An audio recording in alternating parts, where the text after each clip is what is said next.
जासूसी के आरोप में गिरफ्तारी के बाद उसके परिजनों के पैरों तले जमीन खिसक गई। स्थानीय लोग पूरे परिवार को शक की निगाहों से देखने लग गए। स्थानीय लोग जो खानाफूसी करने लगे कि आखिर इसके क्या वजह थी और क्या इसमें इसको गिरफ्तार करा कर। तो लोगों के पता ही है कि वो एक दूसरे की बात को ऐसे बड़े चाव से देखते हैं जब दूसरे की कोई परेशानी होती है। तो ऐसा क्या हुआ, वो परेशान हो गए थे लोग बाग कि आखिर ऐसे क्यों पकड़ा गया है, ये वो भी एसटीएफ के। तो इसमें जो लोग थे वो कानाफूसी कर रहे थे और जो परिजन के थे उनको समझाते समझाते थक चुके थे। रविंद्र के पिता आर्मी बेस वर्कशॉप 509 में कर्मचारी थे।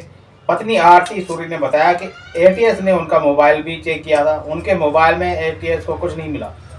हनी ट्रैप्स क्या है उनके परिवार पर और उसके पति पर आरोप लगाने वाले ये जानकर हैरान हो गए। उसे अपने पति की इस तरह की गतिविधि पर कभी शक नहीं हुआ। घर में कभी किसी युवती से वीडियो कॉल पर बात नहीं करी। उसने कभी देर रात तक पति को व्हाट्सएप चैट करते नहीं देगा। यह उसका बुरा समय है। दुर्भाग्य है पति को अंदाजा ही नहीं रहा होगा कि वह अपने इस दोस्त को समझकर, जो कि दोस्त जो बना था वो व्हाट्सएप के थ्रू बना था और फेसबुक के थ्रू बना था, जो वो समझ नहीं पा रहा था कि ऐसा मेरे जो परिवार वाले ऐसा क्यों हुआ। एटीएस के एडीजी नीलाब्जा चौधरी के मुताबिक आगरा निवासी रविंद्र कुमार ने वर्ष 2006 में कानपुर की ऑर्डिनेंस फैक्ट्री में नौकरी शुरू की थी। 2009 में उसकी तैनाती फिरोजाबाद के हजरतपुर स्थित ऑर्डिनेंस फैक्ट्री में चार्जमैन पद पर थी। उसके खिलाफ जब एटीएस को साक्ष्य मिल गए तो उसे पूछताछ के लिए बुलाया गया।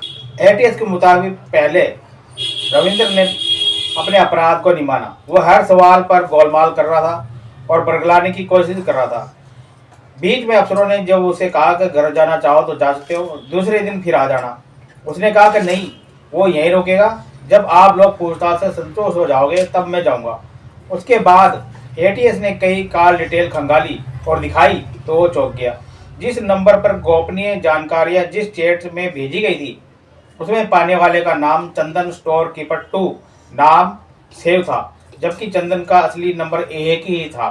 हजरतपुर टुंडला स्थित आयुध निर्माणी का chargeman Ravindra Kumar honey trap का शिकार हो गया था। फेसबुक पर उससे नेहा शर्मा की उसकी दोस्ती होती है। नेहा शर्मा की उससे पहले दोस्ती नहीं होती। जब वो देखता है रविंद्र शर्मा जो रविंद्र कुमार है वो अपने प्रोफाइल को चेक कर रहा होता है, तब उसकी निगाह एक जो खूबसूरत लड़की में पड़ती है, नेहा शर्मा जिसका नाम था। वो उसको देखकर देखता प्रोफाइल तो उसको क्या लिखा होता है कि मुझसे दोस्ती करोगे।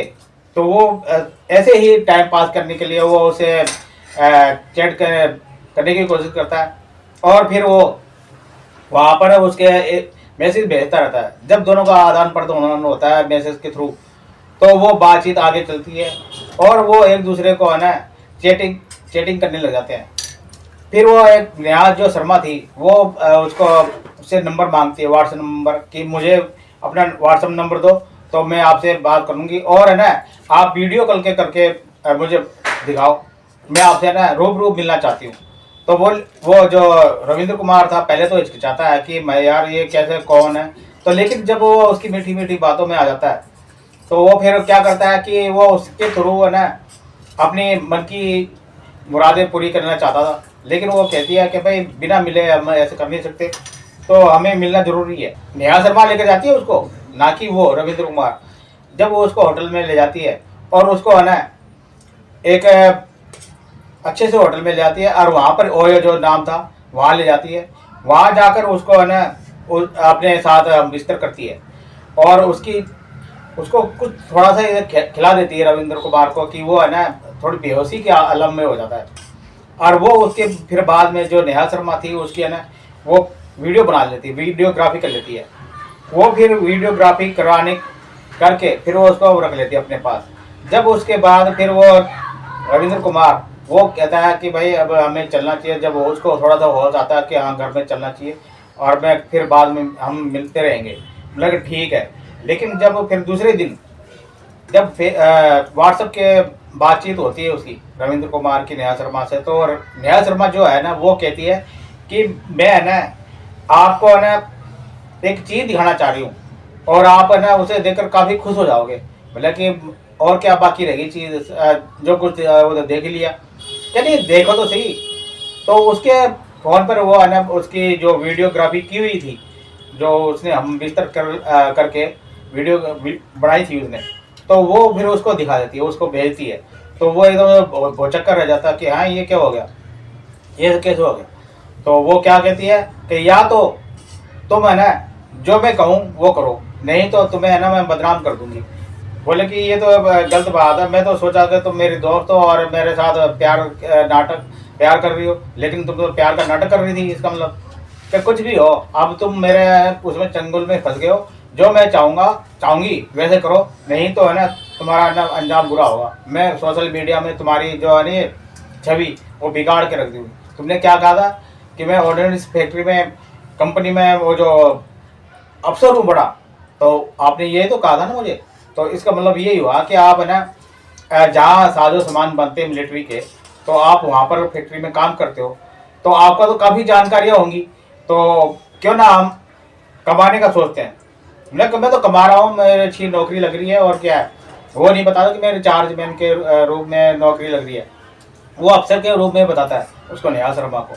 लेकिन जब वो नहीं मानती, वो कहती है कि नहीं, आप मुझे है ना जो वहाँ की जानकारी है मुझे दो, मैं आपको है ना काफ़ी मोटा पैसा दूंगी, और चीज़ साथ में है ना अपने संबंध भी बने रहेंगे।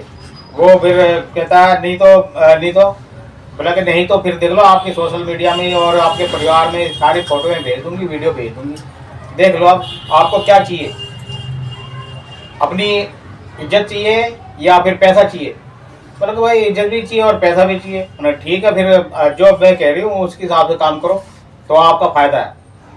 तो फिर बाद में जब उसके थ्रू है ना वो जो भी अपनी जानकारी मिलती है वहाँ से रविंद्र कुमार को, ऑर्डिनेंस फैक्ट्री से और वहाँ की कागजात से, तो वो सब उसको लीक कर देता है, व्हाट्सएप के थ्रू लीक करता है और वो उसको मैसेज भेज देता है। ऐसे करते करते काफ़ी उसके पास पैसा हो जाता है, और वो भी उसकी फिर सोचता कि यार ये तो काफ़ी अच्छा सौदा है, तो उधर से वो भी मिल रही है और पैसा भी मिल रहा है। तो वो धीरे धीरे ना उसके दलदल में फंसता चला जाता है। लेकिन जब ये बात फिर अचानक उसके सुपरवाइजर को पता लगती है, जो वहाँ पर वो सुपरवाइजर होते हैं, तो उनको पता लगती है कि जो ये उसकी एक्टिविटीज़ के ऊपर ध्यान देते हैं रविंद्र कुमार की, कुछ है ये अलग होता जा रहा है। उसके जो चाल चलन है और उसके हाव भाव और उसके जो है कार्यकलाप, उसके हिसाब से वो ना फिर सबके दायरे में आ जाता है। तो फिर वो जब उसके कंपनी के वो ऑडियंस कंपनी के वो जो फैक्ट्री के सुपरवाइजर और जो अपने बड़े अफसर, वो उनको बोल देता है कि भाई ये ना कुछ मुझे दाल में काला नज़र आ रहा है, क्योंकि ये ना ये वहाँ पर जब काम करते वक्त ये फ़ोन पे लगा रहता है। हालांकि लगता तो उसी टाइम है जब ये इसकी छुट्टी होती है, यानी कि लंच टाइम होता है तभी, लेकिन फिर भी है ना काफ़ी देर तक बात करता है और व्हाट्सएप चैटिंग, मुझे लगता है व्हाट्सएप चैटिंग कर रहा है, कुछ हो सकता है। तो फिर वो क्या करते हैं कि ठीक है, जब अचानक वो फिर है ना वो वहाँ पर रविंद्र कुमार, एक बार उसका जो दोस्त है, वो दोस्त क्या वो सुपरवाइजर ही था, तो वो है ना उसके वहाँ पर वो देख लेता है कि भाई क्या कर रहा है। अचानक वो पीछे से आकर तो उसको देखता है, तो देखकर अचंभे में हो जाता है वो।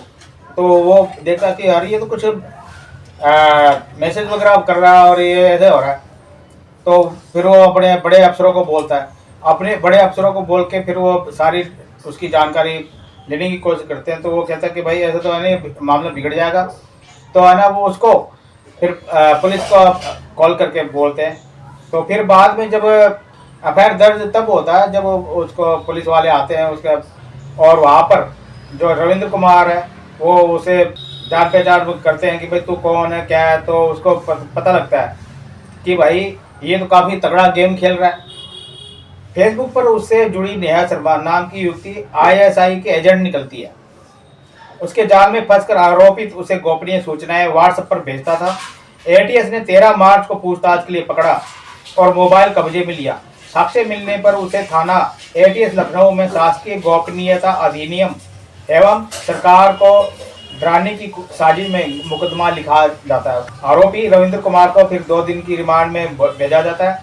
इस दौरान उसने है ना कई उसके नंबर ऐसे मिलते हैं जो जिस पर नेहा शर्मा से बात करने के बाद, संपर्क करने के बाद फिर वो और दूसरों को है ना संपर्क करता था और उनसे है ना काफ़ी जानकारियाँ लेता था और देता था। तो उसे पता लगा कि ये ना अकेला ही नहीं, कुछ और भी इसके साथ मिले जुले हुए हैं। तो वो जब एफआईआर 13 मार्च को दर्ज कराई गई, एफआईआर में रविंद्र कुमार के बारे में कई जानकारियाँ दी गई। एटीएस ने कोर्ट में पेश करते ही रविंद्र कुमार की अर्जी रिमांड की करी थी, तो कोर्ट ने 2 दिन की रिमांड स्वीकार कर दी। इन 2 दिनों में एटीएस को कई महत्वपूर्ण बातें पता चली। उसके मोबाइल को खंगाला गया, साथ ही फोरेंसिक लैब में भी उसके मोबाइल को भेजा गया। उसके कॉल डिटेल में कई जरूरी जानकारियां मिली। इससे पता चला कि रविंद्र जब भी पाक एजेंट नेहा शर्मा को चैट के जरिए कोई जानकारी भेजता था, उसके तुरंत पहले या बाद में कुछ लोगों से जरूर बात करता था। इसमें उसके 3-4 सहयोगी भी हो सकते हैं, कर्मचारी जो है। एटीएस जल्दी ही राडार पर आए कर्मचारियों से पूछताछ करती है। उसके बारे में एटीएस ने काफ़ी जानकारी जुटा ली और नेहा शर्मा को गिरफ्तार कर लिया गया। और हालांकि ये पहले ये नई घटना नहीं है, इससे पहले भी है ना कई कार्यवाही हो चुकी थी जो हनी ट्रैप के थ्रू अपने जाल में फंसाकर आईएसआई के एजेंट है ना सेना के अफसरों को, सेना के जो महत्वपूर्ण पदों पर थे उनको हनी ट्रैप के थ्रू फंसा लेते थे और उनसे जानकारी इकट्ठी करते थे और अपने देश पाकिस्तान में जो है वायर से वो वहाँ पर अपने आकाओं को देते थे। तो उनको फिर ये पता लगता था। ऐसे ही पहले भी कार्यवाही 2 एजेंट आईएसआई के पकड़े जा चुके थे। पहला आईएसआई एजेंट वर्ष 2000 में पकड़ा गया था।